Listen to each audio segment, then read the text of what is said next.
बाहुड़ारे 84 जय शंख परी जय आभासी से हेमंत उत्सव इच्छी जे हेमंत उत्सव इच्छी दिवस रजनी से भावे भजनी ग्रंथ करता होई अच्छी जे हेमंत उत्सव इच्छी। प्रातस्मरणीय मो माटीर अन्यतम महान विभूति उत्कल घंट जदुमणि महापात्र तांकर अम्लान अमृत स्मृति प्रति गभीर श्रद्धा निवेदन पूर्वक मोर दिवंगत पितृपाद ये अनुष्ठान प्राण प्रतिष्ठाता प्रवक्ता रत्न पंडित जयदेव षडंगी श्री चरणारविंदरे प्रणिपात ज्ञापन पूर्वक आज ओडिया साहित्य समारोह 2026 मध्यम दिवस मंचासीन समस्त अतिथिवृंद एवं मंच सम्मुख भागरे जदुमणि साहित्य रस पिपासु भृंगायित मानस सुधी सज्जन मंडली समस्त को मोर आभूम प्रणाम एवं स्वागत अभिनंदन। जदुमणि को कथा आपण माने तांकर जीवनी सुंदर भाव में प्रोफेसर दास महोदय आपण आगे रखी आमे समस्त तांको व्यंगर सुंदर रूपकार शाणित कटाक्षर कवि बोली जाने किंतु आपण माने जानी आश्चर्य एवं आनंदित है जदुमणि भली भक्ति रचनार सौष्ठव एवं माधुर्य क्वचित मिले जोड़िए शरणागति को नहीं जदुमणि अमर जोड़िए शरणागतिर वर्णनारे कवि जदुमणिंकर पाटव एवं तांकर दक्षता एवं तांकर भक्ति भाव तांको अमर करके रखियो। गोटिए शरणागति राघव विलास गोटिए शरणागति प्रबंध पूर्णचंद्र कौन जानती राघव विलास सबुठारु मर्मस्पर्शी विषय होची विभीषण शरणागति। जो माने राघव विलास पढ़ी विभीषण शरणागतिर छंद टिके खाली पढ़ी देवे ये गोटिए छंद जदुमणि के अमर कर कपि सृष्टि दृष्टि वृष्टि एकाले हेला विभीषण पिंडे जे भाविले रावण नंद दग्धाग्निरु धूमकेतु पिंड खंडे जे नभे शोभन होइछि देख राज हे श्री राम शरण पशिबी बोइले दनुज राज अनुज हे नभे शोभन होइछि देख राज हे। जेतबळे श्री रामंकर कपिबाहिनी आकाश को चाहि दैछंती कपि सृष्टि दृष्टि वृष्टि एकाल हेला विभीषण पिंडे ये विभीषण आसु नहीं जे भाविले रावणानंद दग्धाग्निरु धूमकेतु पिंड खंडे रावणर सुवर्णमयी लंका को जाळिबा पाई जो धूमकेतुर आवश्यकता थिला सेथुरु खंडे खसी आसिला तेणु रावणर आउ बेसी दिन आयुष नाही ये धूमकेतु पळे आसिलानी रामक पाखु कहले आसु आसु कोन कहिले नभे शोभन हेउ अछि देख राज हे सुग्रीव को कहउचंती कपि मान कहले हे राजा सुग्रीव देख आकाश रे धूमकेतु एबे ठारु उद्भासित हेलानी रावणर मरण एबे ठारु प्रस्तुत हे गलानी तारीख घोषणा हे गलानी तेणु आउ अल्प दिनर कथा मात्र किंतु पहुंचिला मात्रे विभीषण कोन कहिले श्री राम शरण पशिबी बोइले दनुज राज अनुज जे मु आ किछि करबा को आसिने श्रीराम को शरण जीवी बोली आसी गोटे शरणागत कहले आउ गोटे शरणागति प्रबंध पूर्णचंद्र भासी जीव ए दासी भासी जीव सुकेशी दासी ए हेले भासी ए कष्ट राशि नासिब के प्रलये मार्कंडेय दशा परि उदय होइछि दशाए उदके रे सहचरी सखी माने कहउछंती रुक्मिणी सखी माने रे सहचरी कौन करिया कहो ना करण के मंतए कष्ट मरण कष्ट को दुई दंत हरण कले जा चरण करिसा शरण एका बड़बंत रे सहचरी कहले आउ केही रुक्मिणी के रक्षा करने को नहीं जड़े मात्र शरणदाता जीए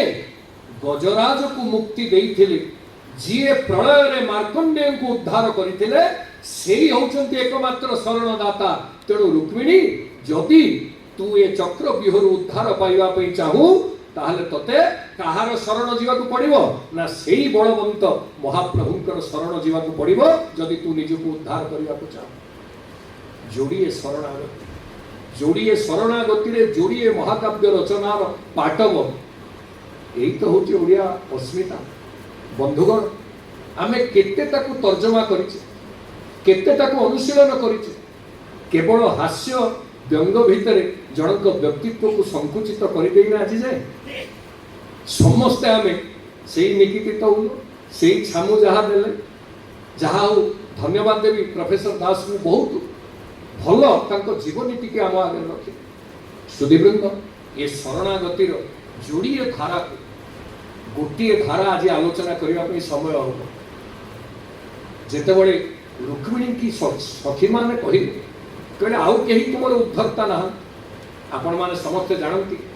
विदर्भ राजा पुओ माने थिले गोटे झील थे रुक्मी अग्रजो रुक्म रथो रुक्म बाहुरनंतर रुक्म केशो रुक्म माड़ी रुक्मिन्येषा सती स्वसा स्वसा मतलब भाव रुक्मिन्येषां सती स्वसा श्रीमद् भागवत महापुराण 10 स्कंध उत्तरार्ध 52 अध्याय आपण माने रुक्मिणी चरित्र को अनुध्यान कले गोटे मात्र कन्या रुक्मिणी बाकी भाई रहिले बड़ भाई रुक्मी ता तल भाई रुक्म रथ तापर रुक्म बाहु तापर रुक्म केश तापर रुक्म माई रुक्म शब्द अर्थ होची सुवर्ण जे सुवर्ण भरी दे दीप्यमाना से होचंती रुक्मिणी काहे कि रुक्मिणी ताको ना दिया गला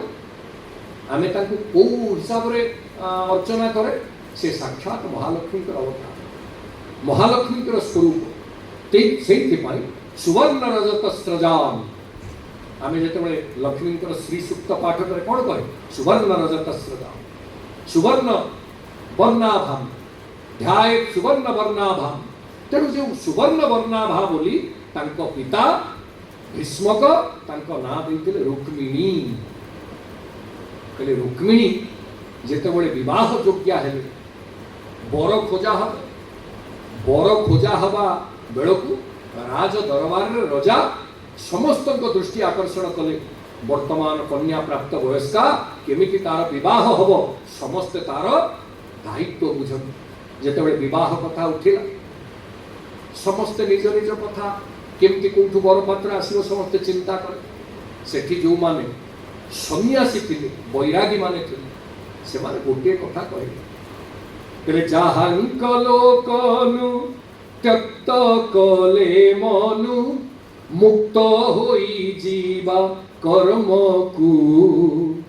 निर्विकारी तपचारी आचरिले भारी क्लेश नारी जन्म को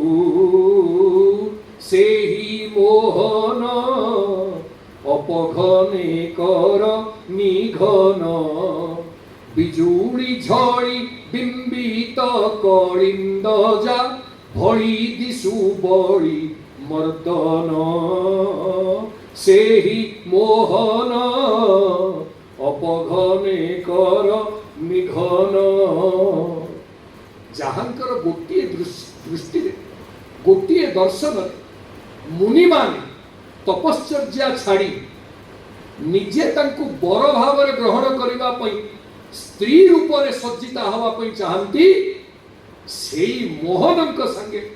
जदि पारुच निज कन्यार अपघन को निघन कर दियो अर्थात जोड़ी दियो उभयकर हाथ से ही उपयुक्त बर तुम कन्या पाई गतकाली कवि सम्राट भंजक कथा आलोचना होता ना प्रत्येक दिन आलोचना ता पर दिन आलोचना सहित केमिति संपर्कित आपण माने एथु जानिबे जहांक लोक नु त्यक्त कले मनु मुक्त होई जीवा कर्म को मुक्ति को छाड़ी जोठी मुनि माने चाहंती कौन करबा पई ना निर्विकारी तपचारी आचरिले भारी क्लेश नारी जन्म को विधाता आरंभंकु करंता नारी बरहु अंते कोदंडधारी ब्रह्म पदवी लभी हेब किस बहिबा की करी कामिनी बेश बेणीए भावी जटा लंबाई बेणीए विविध कुसुम खंजिले तही बेणीए भावी जटा लंबाई बेणीए मुनि माने दंडकारण्य विहार करुथिबा मर्यादा पुरुषोत्तम भगवान राम को देखिला परे एभली विहोलित हो गले कले विधाता आम्भको करंता नारी बर हुंते कोदंडधारी ये बर हुंते हमें नारी ही जानते आस ब्रह्म पदवी लभी हेब किस बही बाकी करी कामिनी बेश केमिति कामिनी हवा कले स्त्री हवा पई बेणी दरकार दभा फल परी खोसा खोसीछि जोसा खोसा भी हब बेणी भी हब दीटा एक स्त्री आभूषण कले बेणी केमिति हब ना जटा गुडा को सब फिटेई दे कले बेणी भाभी जटा लंबाई बेणी विविध कुसुम खंजिले नहीं बेणी भाभी जटा लंबाई बेणी मुनि ऋषि मानकर अवस्था या हुए सेई मोहन अपघने कर निघन तांकोरी आनिके मेल करके कले से देखिबा पे केमिति की तांकर स्वरूप कोन ना कंस बामा वंश नेत्र रंजन अंजन चित्र भंजन होइछि जहा ज्योत्स्ना परसे एमंत महेंद्र नील मणियाणी कर मेल अछंती द्वारकापुर मंजू मंजू से प्रमाण प्रमाण वचन वक्ता होइथिले दुहे कले रचन जो बैरागी उठिथिले से कहले देख कंस बामा वंश नेत्र रंजन अंजन चित्र भंजन होइछि जहा ज्योत्स्ना परसे जो इंद्र नीलमणिर आभा स्पर्श कंसर जेते राणी माने थिले तांको आखिर अंजन विलुप्त हो जाइछि निष्प्रभ हो जाइछि अर्थात कंसर मृत्युर जे संपूर्ण कांडारी सेई होचंती तुम कन्यार एकमात्र योग्य वर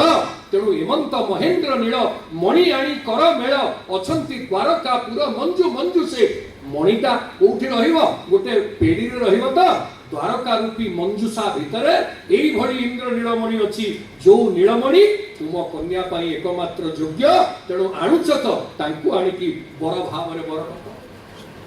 कहले जेतेबेले एति कहले कहले ना देखिबा पे केमतिया कन्या बरयते रूपम माता वित्तं पिता श्रुतं बांधवा कुलमिच्छन्ति मिष्टान्न मितरे जनाः हमर गोटे प्रवाद अछि कन्याटा रूप को देखिबो कहले आउ इठी कन्या रूप देखिबा पूर्वरु तांको भाई रुक्मी पचारे से देखिबा पे केमतिया सी सांगे सांगे उत्तर देले कहले ना ना पिता मु ता विषय जानी सी मोटे आम झील योग्य नुह तार कौन गुणावली जानती रुक्मी कहते कृष्णंकर गुण गुड़ी अवगुण भाव में केमिति व्यक्त कर देखो दलितांजन प्रकार प्रतीक रुचिर तार गोकुल कुड़ाव तार आयुध बेणु शिरोमणि के की पिछ हृदमणि गुंजा गुच्छ तनुभूषणता धेनु चरण रेणु ब्रज जबा धरी लंपट संध्या वत्सा हत्या भार बुहास कट ताको आपण बर कर तार कुल अच्छी रूप अच्छी ना गुण अच्छी ना विद्या अच्छी ना विभूति अच्छी केमिति आम झील को ता हाथ को टेकी दवा बोले केमितिया देखा कि ना दलितांजन प्रकार कज्जल को जिते दलिवे सेटा आहुरी चिक्कण कला देखा कि नहीं चकाडोड़ा चिक्कण कला चौवर्ग दानी नंदर बड़ा कज्जल को जिते आपण दलिवे बोले दलितांजन प्रकार ता देहटा पूरा पूरी दलित कज्जल भरी कला कला ज्वाइंटा को केमती आपण बनिबा पे चाहते पुअटा को बोले दलितांजन प्रकार प्रतीक रुचिर तार गोकुल कुलाव तार आयुध बेणु कहले ये को वंश जन्म ही जानते गौड़ घर जन्म हो आमर क्षत्रिय परिवार आम जा गौड़ घर बर ग्रहण करवा कूल अनुसार भी ये योग्य नुह ना कौन आयुध यहाँ वीर हो ना ना ये आयुध बेणु गोटे मुरली धरिकी सी बुलुची सी कौन वीर हम बोले आयुध बेणु